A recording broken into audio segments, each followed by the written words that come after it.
Bonjour, j'espère que tu vas bien. Alors ça, c'est ma dernière vidéo de cette année.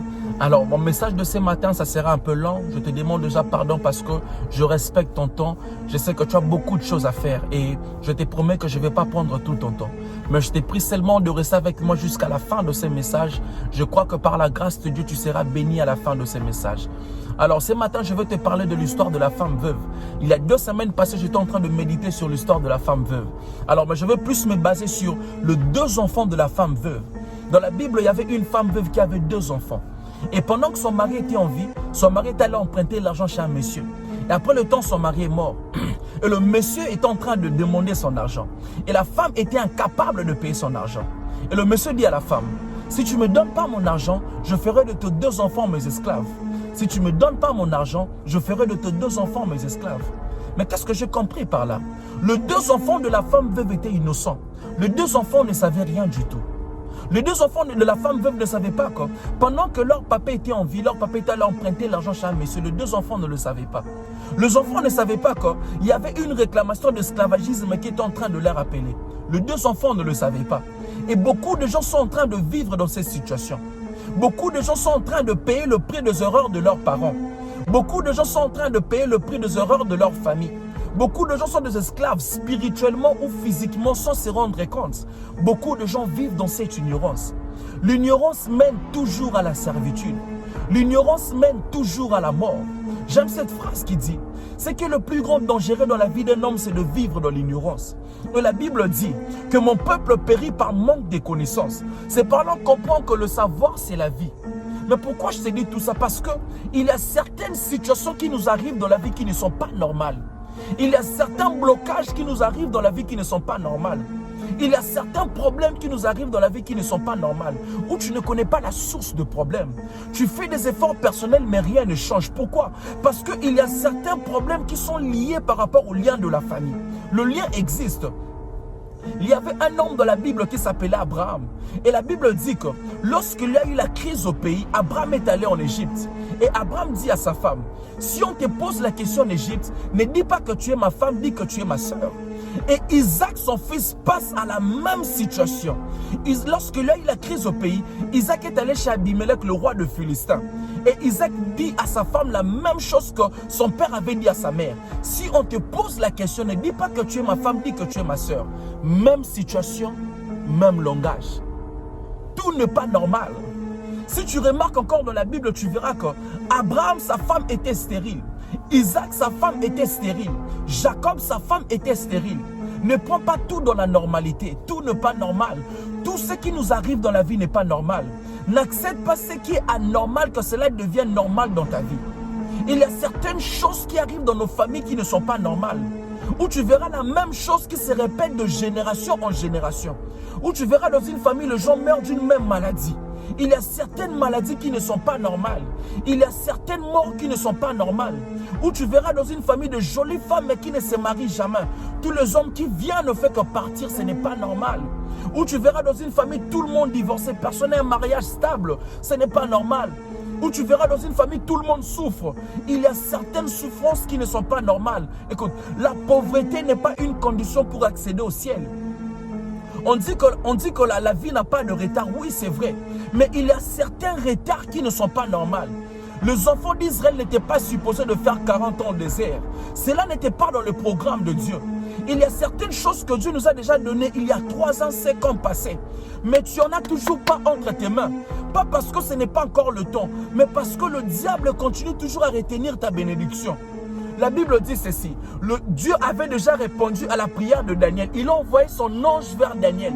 Mais le diable a retenu l'ange de l'Éternel pendant 21 jours. Il a fallu que l'ange Michael vienne intervenir. Il y a certains blocages qu'il faut se lever pour briser cela. Un moment dans la vie, il faut s'asseoir et regarder si ta vie est en train d'évoluer. Quand on n'évolue pas dans la vie, il y a un problème. Un frère ne peut pas faire 10 ans, 15 ans à l'église sans évoluer. Sa vie ne change pas, ce n'est pas normal. Une église ne peut pas faire 10 ans, 15 ans sans évoluer. Pas de changement, ce n'est pas normal. La vie est faite d'évolution. On est né pour évoluer. La vie consiste à évoluer et grandir. La Bible dit que Jésus grandissait et progressait en sagesse. L'apôtre Paul dit, quand j'étais enfant, je parlais comme un enfant. Je réfléchissais comme un enfant. Maintenant que j'ai grandi, je fais disparaître ce qui était de l'enfant.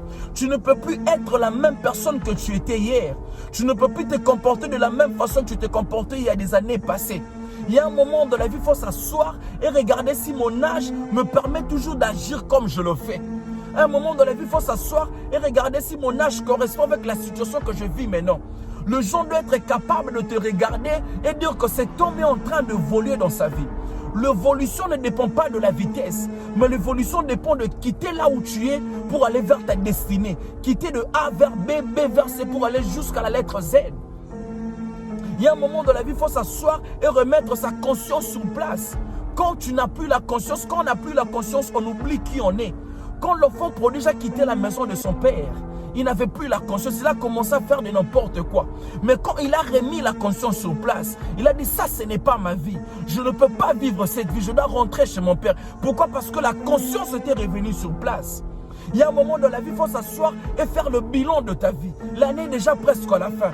Qu'est-ce que je fais de ma vie? Je suis en train d'aller où? La Bible dit ceci, quand la foule suivait Jésus, avant que Jésus multiplie le pain et le poisson, Jésus dit à ses disciples, faites-leur asseoir. Pourquoi? Parce que quand on est assis, ça nous permet de bien réfléchir.